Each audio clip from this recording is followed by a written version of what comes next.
Hi welcome to ദിശ academy. 2024 railway exam സീരീസിൻ്റെ ഭാഗമായിട്ട് നമ്മളിന്ന് നോക്കാൻ പോകുന്നത് ഹിസ്റ്ററിയുമായി.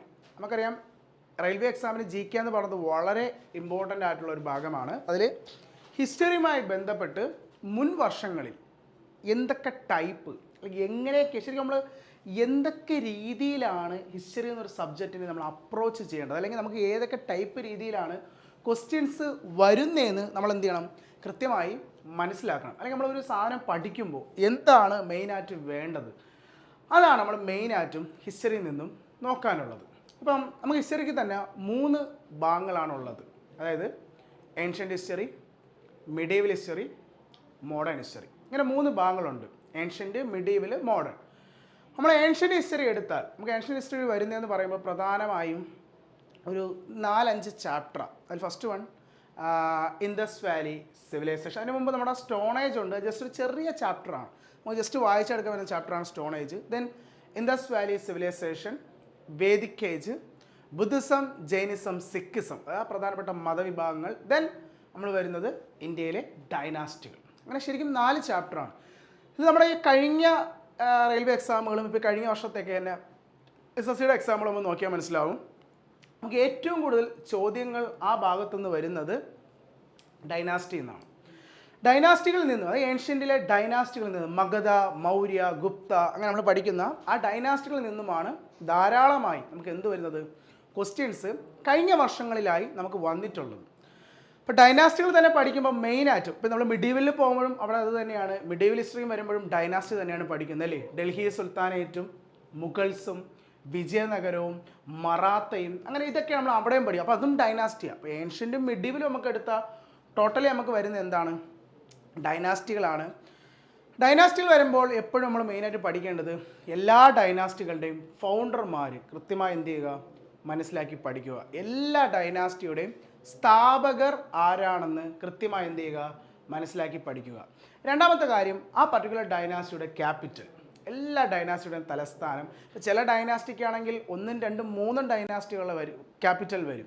സോ അത് കൃത്യമായി ഏതൊക്കെ ഡൈനാസ്റ്റിക്ക് ഏതൊക്കെയാണ് തലസ്ഥാനമെന്ന് കൃത്യമായി നമ്മൾ എന്ത് ചെയ്യണം, മനസ്സിലാക്കി പഠിക്കണം. അത് കഴിഞ്ഞ് ആ പർട്ടിക്കുലർ ഡൈനാസ്റ്റിയിലെ ഫേമസ് റൂളേഴ്സ് ആരൊക്കെയാണ്, ഏതൊക്കെയാണ് ആ ഡൈനാസ്റ്റിയിലെ പ്രധാനപ്പെട്ട രാജാക്കന്മാർ, അവരെന്താണ് കോൺട്രിബ്യൂട്ട് ചെയ്തത് അല്ലേ. ഇപ്പോൾ ചില രാജാക്കന്മാരാണെങ്കിൽ എന്തെങ്കിലും ബിൽഡ് ചെയ്തിട്ടുണ്ടായിരിക്കും, ചിലപ്പോൾ ഒരു ക്ഷേത്രമായിരിക്കാം, ചിലപ്പോൾ അതൊരു പ്രധാനപ്പെട്ട മോണമെൻ്റ് ആയിരിക്കാം. അങ്ങനത്തെയുള്ള പ്രധാനപ്പെട്ട അവരെന്തെങ്കിലും കോൺട്രിബ്യൂട്ട് ചെയ്തിട്ടുണ്ടോ, അതിനെ നമ്മൾ എന്ത് ചെയ്യുക, കൃത്യമായി മനസ്സിലാക്കി പഠിക്കാൻ ട്രൈ ചെയ്യുക.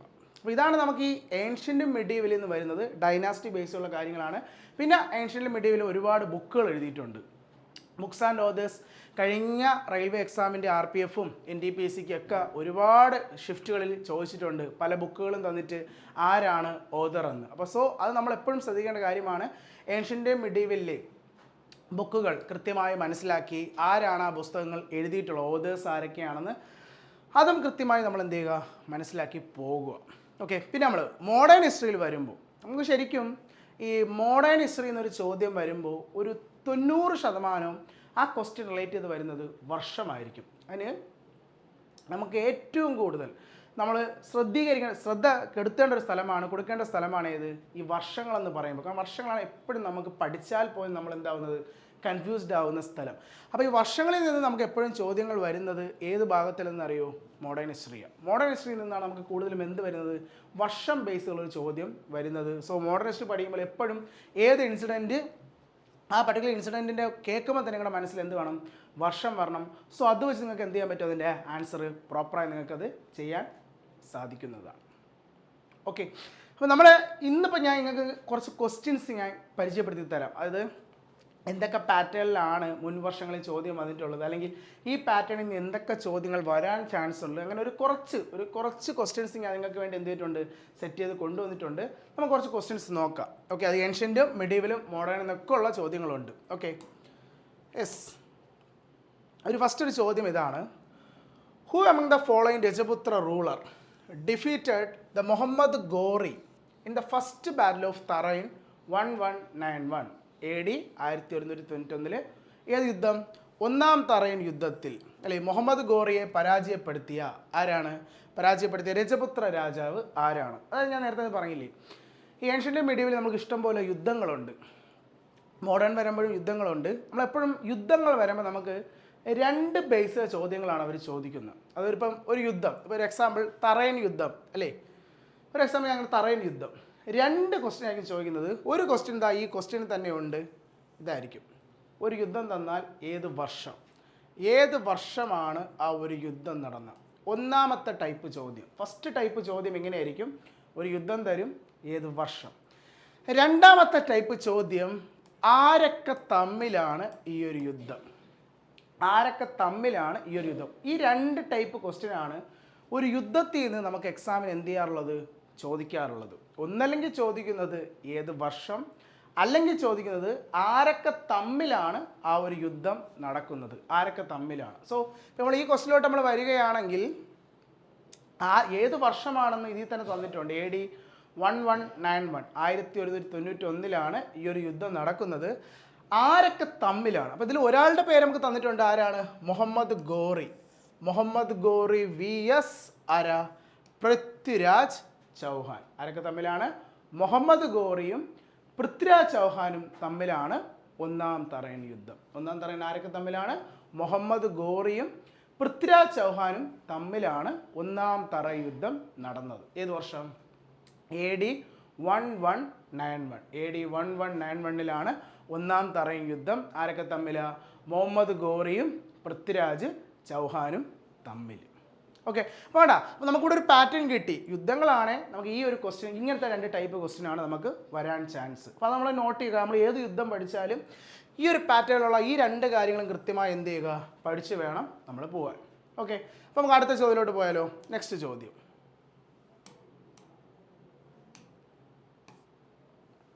അടുത്ത ചോദ്യം, Who among the following did Babur defeated in the year 1520 at Chanderi? ഇതൊരു യുദ്ധമാണ് അല്ലേ, ഇതൊരു യുദ്ധമാണ്. ഇതിൻ്റെ പേരാണ് the battle of Chanderi.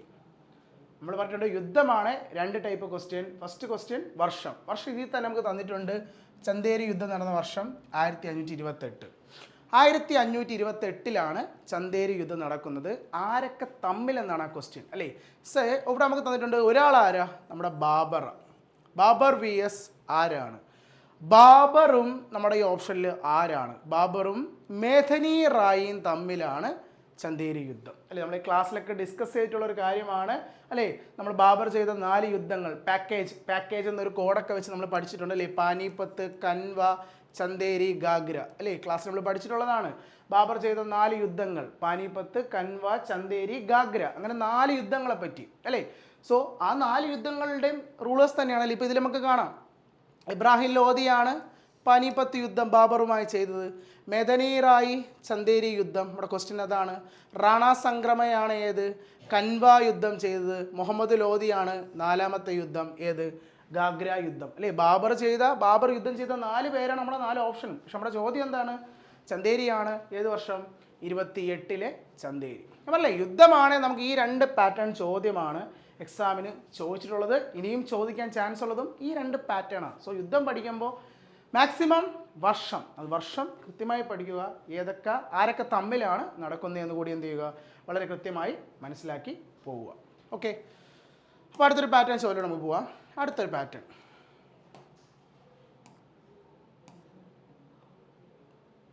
Okay, ഇത് നമ്മുടെ ക്ഷേത്രങ്ങളിൽ നിന്നും ചോദിച്ചൊരു ചോദ്യമാണ്. നമുക്ക് ടെമ്പിൾസ് എപ്പോഴും ഭയങ്കര ഇമ്പോർട്ടൻ്റ് ആണ്. ഏൻഷ്യൻ്റ് ടെമ്പിളുകൾ വളരെ ഇമ്പോർട്ടൻ്റ് ആണ്. നമ്മുടെ ക്വസ്റ്റ്യൻ ഇതാണ്, where is Kandariya Mahadeva temple situated? നമ്മളൊരു ഏത് ക്ഷേത്രം, ഇപ്പോൾ നമ്മളൊരു ഗ്രൂപ്പ് ഓഫ് ടെമ്പിൾ എടുത്താൽ എപ്പോഴും ഒരു ഗ്രൂപ്പ് ഓഫ് ടെമ്പിൾ ഏറ്റവും ബിഗ്ഗസ്റ്റ് ടെമ്പിൾ കാണും. ഇപ്പോൾ ഒരു ഉദാഹരണം, നമ്മളെ പട്ടടക്കൽ ക്ഷേത്രം നമുക്കറിയാം, കർണാടകയിൽ ബഡാമിയിൽ അല്ലേ. കർണാടകയിലെ ബഡാമി എന്ന് പറഞ്ഞ സ്ഥലത്ത് സ്ഥിതി ചെയ്യുന്ന പട്ടടക്കൽ ക്ഷേത്രം യുനെസ്കോയുടെ വേൾഡ് ഹെറിറ്റേജ് സൈറ്റാണ് അല്ലേ. അവിടെ ഒരു 10 ക്ഷേത്രം ഉണ്ട് അല്ലേ. 10 ടെമ്പിൾസ്, 9 ഹിന്ദു ടെമ്പിളും ഒരു ജൈൻ ടെമ്പിളും. ആ 10 ക്ഷേത്രങ്ങളിൽ ഏറ്റവും വലിയ ക്ഷേത്രം അവിടുത്തെ വിരൂപാക്ഷ ടെമ്പിളാണ്. അപ്പോൾ അവിടുത്തെ വിരൂപാക്ഷ. ഇനി നമ്മൾ അജന്ത എല്ലോറ ഗുഹാക്ഷേത്രം എടുത്താൽ, എല്ലോറ കേവ്സ് ടെമ്പിൾസ് എടുത്താൽ അവിടെ ടോട്ടലി 33 കേവ് ടെമ്പിളുണ്ട്. എവിടെ? എല്ലോറയിൽ 33 ഗുഹാക്ഷേത്രങ്ങളുണ്ട്. അവിടുത്തെ ഏറ്റവും വലിയ ക്ഷേത്രം, അവിടുത്തെ ഏറ്റവും ബിഗ്ഗസ്റ്റ് ടെമ്പിൾ എന്ന് പറയുന്നത് കൈലാസ ക്ഷേത്രമാണ് കേട്ടോ. ഏതാണ്? കൈലാസ ടെമ്പിൾ. കൈലാസ ടെമ്പിളാണ് അവിടുത്തെ ഏറ്റവും ബിഗ്ഗസ്റ്റ് ടെമ്പിൾ അജന്ത എല്ലോറയിലെ കൈലാസ ടെമ്പിൾ. അതുപോലെ ഒരു സ്ഥലത്തെ ഏറ്റവും ബിഗ്ഗസ്റ്റ് ടെമ്പിളാണ് ഈ കാണ്ടറിയ മഹാദേവ ക്ഷേത്രം. എവിടെയെന്നറിയോ? നമ്മുടെ മധ്യപ്രദേശിലെ ഖജുറാവോ ക്ഷേത്രങ്ങൾ. അവിടെ യുനെസ്കോയുടെ തന്നെ മറ്റൊരു വേൾഡ് ഹെറിറ്റേജ് സൈറ്റാണ് കേട്ടോ.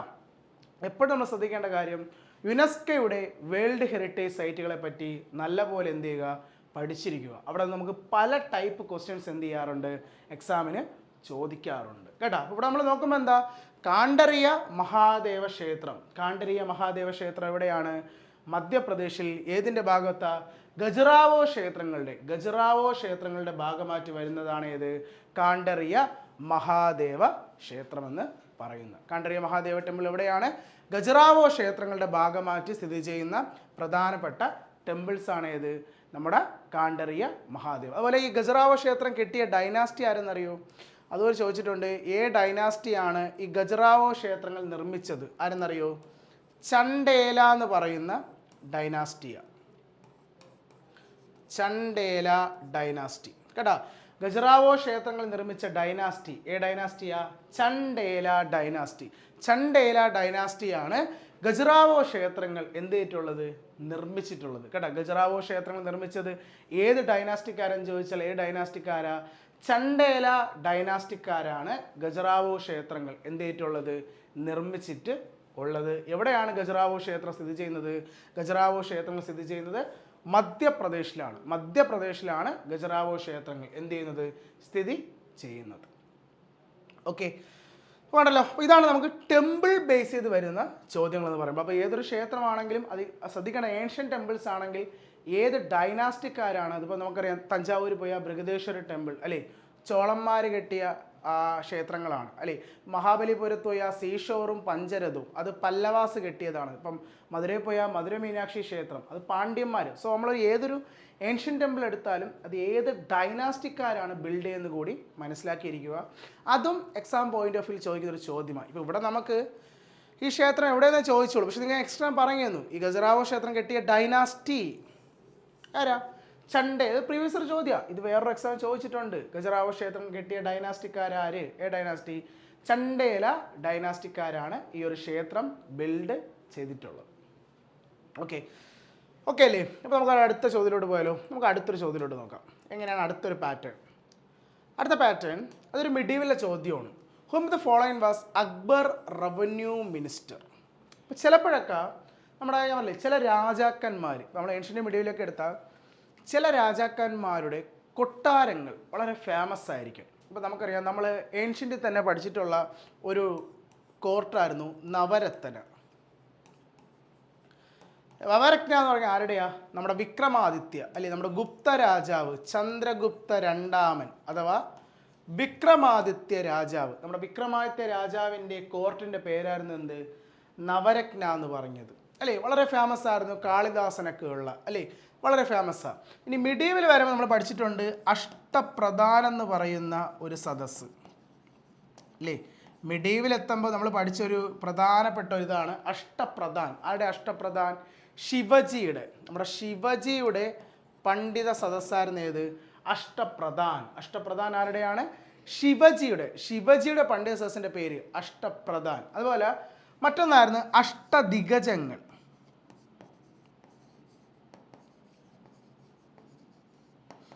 അഷ്ടദിഗജാസ് അല്ലേ, ആരുടെയാ? കൃഷ്ണദേവരയ്യരുടെ.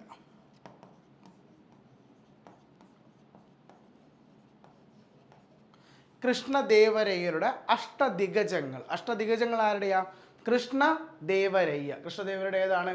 അഷ്ടദിഗജങ്ങൾ അല്ലേ. ഇതൊക്കെ ഓരോ കോർട്ടുകളാണ് അല്ലേ. കൃഷ്ണദേവരുടെ കോർട്ടിൻ്റെ പേര് അഷ്ടദിഗജങ്ങൾ, ശിവജിയുടെ അഷ്ടപ്രധാൻ, വിക്രമാദിത്യൻ്റെ നവരത്ന. അപ്പോൾ അതുപോലെ നമ്മുടെ അക്ബർ മിഡീവൽ വരുമ്പം അക്ബറിൻ്റെ പണ്ഡിത സദസ്സ്, അക്ബറിൻ്റെ സദസ്സിൻ്റെ പേരും എന്തായിരുന്നടാ?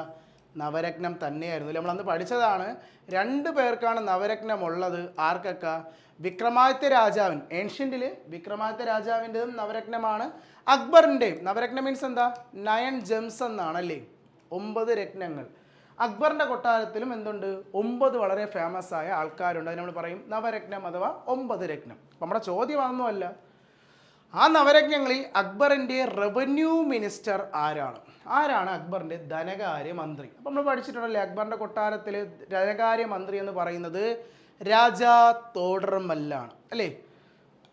തോഡർമല്ലാണ് അക്ബറിൻ്റെ എന്തെന്ന് പറയുന്നത് റവന്യൂ മിനിസ്റ്റർ എന്ന് പറയുന്നത്. അപ്പോൾ നമ്മുടെ ഈ ഓപ്ഷൻ നോക്കുമ്പം ഈ കിടക്കുന്ന എല്ലാവരും അക്ബറിൻ്റെ നവരത്നങ്ങളിൽ ഉള്ളതാണ്. ഇതിപ്പോൾ ആരാ? ബീർബൽ അക്ബറിൻ്റെ പ്രധാനമന്ത്രിയാണ്, പ്രൈം മിനിസ്റ്റർ അല്ലേ. അക്ബറിൻ്റെ പ്രധാനമന്ത്രിയാണ് ആര്? ബീർബൽ. ഇത് അക്ബറിൻ്റെ ഫിനാൻസ് മിനിസ്റ്റർ. നമ്മുടെ ചോദ്യം അതായിരുന്നു, revenue minister, finance minister. Then Tansen അക്ബറിൻ്റെ കൊട്ടാരത്തിലെ മ്യൂസിഷ്യൻ അല്ലേ. അക്ബറിൻ്റെ കൊട്ടാരത്തിലെ മ്യൂസിഷ്യൻ ആരാ? ടാൻസൺ. അക്ബറിൻ്റെ എന്താ സൈനിക തലവൻ എന്ന് പറഞ്ഞാൽ മിർബാക്ഷി. അക്ബറിൻ്റെ മിർബാക്ഷി മീൻസ് മുഗളന്മാരുടെ സൈനിക തലവന്മാരെ കേട്ടോ. മുഗൾസിലെ സൈനിക തലവന്മാരെ വിളിച്ച പേരാണെന്ത്? മിർബാക്ഷി. അക്ബറിൻ്റെ മിർബാക്ഷി. സൈനിക തലവൻ ആരാണ്? മാൻസിംഗ്. അതായത് നവരത്നങ്ങളിൽ സൈനിക തലവൻ ആരാണ്? മാൻസിംഗ് ആണ്. അപ്പോൾ കണ്ടോ, അപ്പോൾ അങ്ങനെ ഒരു പാറ്റേൺ ചോദ്യം നമുക്കിവിടെ മനസ്സിലാക്കാൻ പറ്റി. ഇത് ഇത്രയും വളരെ ഫേമസ് ആയ കോർട്ടുകളാണ്. ഈ കോർട്ടുകളെ പറ്റി നമ്മൾ എന്ത് ചെയ്യുക? ഫസ്റ്റ് ഓഫ് ഓൾ പഠിച്ചിരിക്കുക. ദെൻ അതിൻ്റെ അകത്തുള്ള വ്യക്തികൾ, വളരെ ഫേമസ് ആയിട്ടുള്ള വ്യക്തികളെ നമ്മൾ എന്ത് ചെയ്യുക? മനസ്സിലാക്കിയിരിക്കുക കേട്ടോ. അപ്പോൾ ഇതും ഒരു പാറ്റേൺ ആണ്. ഇപ്പോൾ നമ്മൾ ഇത് കണ്ടെന്നേ ഉള്ളൂ. നാളെ ചിലപ്പോൾ ചോദിക്കാൻ പോകണം അഷ്ടപ്രധാനായിരിക്കാം, അഷ്ടദിഗജങ്ങളായിരിക്കാം. അവിടെ നിന്നൊക്കെ ചിലപ്പോൾ എന്ത് ചോദിക്കാം? ഒരു പാറ്റേൺ ചോദ്യം നമുക്ക് കണ്ടെന്നും വരാം. ഓക്കെ അല്ലേ? അപ്പോൾ അടുത്ത ക്വസ്റ്റിലോട്ട് പോയാലോ? നമുക്ക് അടുത്തൊരു ടൈപ്പ് ചോദ്യത്തിലോട്ട് പോവാം. ഇതൊരു മോഡേൺ ഹിസ്റ്ററിയിലെ ഒരു ചോദ്യമാണ്. ആക്ച്വലി ഈ ക്വസ്റ്റ്യൻ പല രീതിയിൽ ഞാൻ കണ്ടിട്ടുണ്ട്. പല രീതിയിൽ ഇതേ പോയിന്റ് ഞാൻ കണ്ടിട്ടുണ്ട്.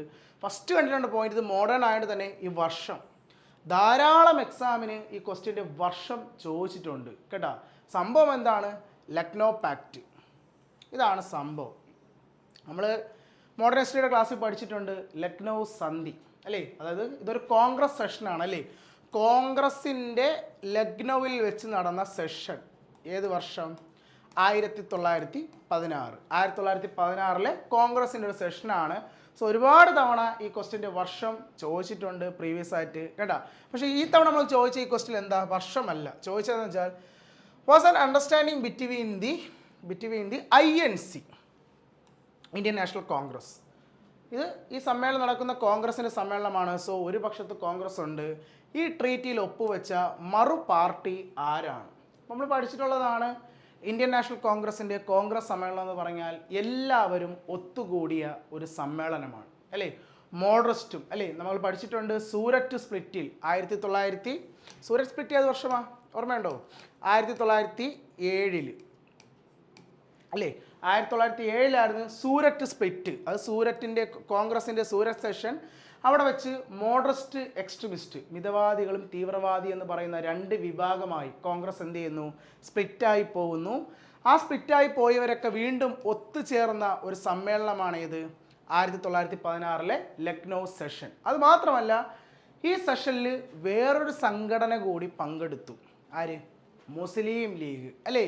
മുസ്ലിം ലീഗും ഈ ഒരു സെഷനിൽ എന്ത് ചെയ്തു? പങ്കെടുക്കുകയും അങ്ങനെ മുസ്ലിം ലീഗും ആരും തമ്മിൽ, മുസ്ലിം ലീഗും കോൺഗ്രസും തമ്മിൽ ഒരു സന്ധി ഒപ്പുവെക്കുന്നു.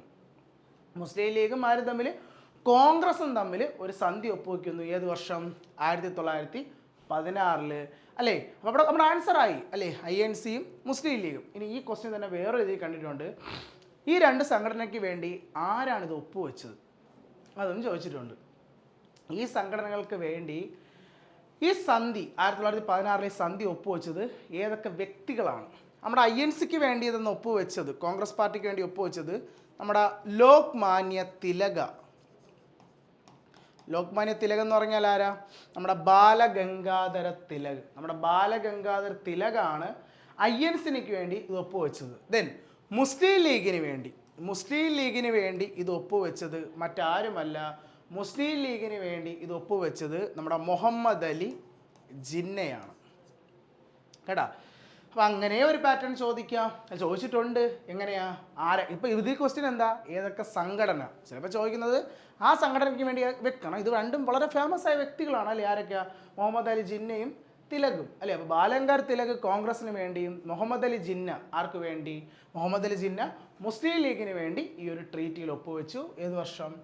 സോ ഇത് ഇങ്ങനെ ഈ ഇത്രയും ഇത്ര നമ്മൾ കണ്ടോ ഓരോ ചോദ്യത്തിൽ എന്തൊക്കെ പാറ്റേൺ മോഡലിലാണ് ഒരു എക്സാം. പക്ഷെ നമ്മൾ കറക്റ്റായിട്ട് ഒരു പഠിക്കുന്ന പാർട്ട് കറക്റ്റായി പഠിച്ചു പോകണ ആൾക്ക് അത് വിഷയമില്ല. എന്ത് പാറ്റേണിൽ ചോദിച്ചാലും അതൊരു വിഷയമല്ല, കറക്റ്റ് പഠിച്ചു പോകുന്ന ഒരാൾക്ക് കേട്ടോ. അപ്പോൾ നമ്മൾ നോക്കേണ്ടത് ഇങ്ങനെയൊക്കെ പാറ്റേണിലാണ് നമുക്ക് എന്ത് വരുന്നത്, ചോദ്യം വരുന്നത്. സോ നമ്മൾ ആ സെഷൻസ് പഠിക്കുമ്പോൾ, നമ്മൾ ആ ടോപ്പിക്കുകൾ പഠിക്കുമ്പോഴും ആ രീതിക്ക് വേണം മനസ്സിലാക്കി നമ്മൾ പഠിച്ചു പോയാൽ നമുക്ക് എന്ത് ചെയ്യാൻ പറ്റും, വളരെ പെട്ടെന്ന് ഈ ഒരു ഭാഗത്ത് നമുക്ക് എന്ത് ചെയ്യാൻ പറ്റും, മാർക്ക് സ്കോർ ചെയ്യാൻ സാധിക്കുന്നതാണ്. ഓക്കെ, അപ്പോൾ അടുത്തൊരു ചോദ്യത്തിലോട്ട് പോയാലോ. അപ്പോൾ അടുത്തൊരു ക്വസ്റ്റ്യൻ നോക്കാം. During the rule of Tipu Sultan which was the capital of Mysore? നമുക്കറിയാം മൈസൂർ എന്ന് പറയുന്നത് ഒരു നാട്ടുരാജ്യം അല്ലേ. മൈസൂരിലെ 2 ഫേമസ് റൂളേഴ്സ് ഉണ്ട്.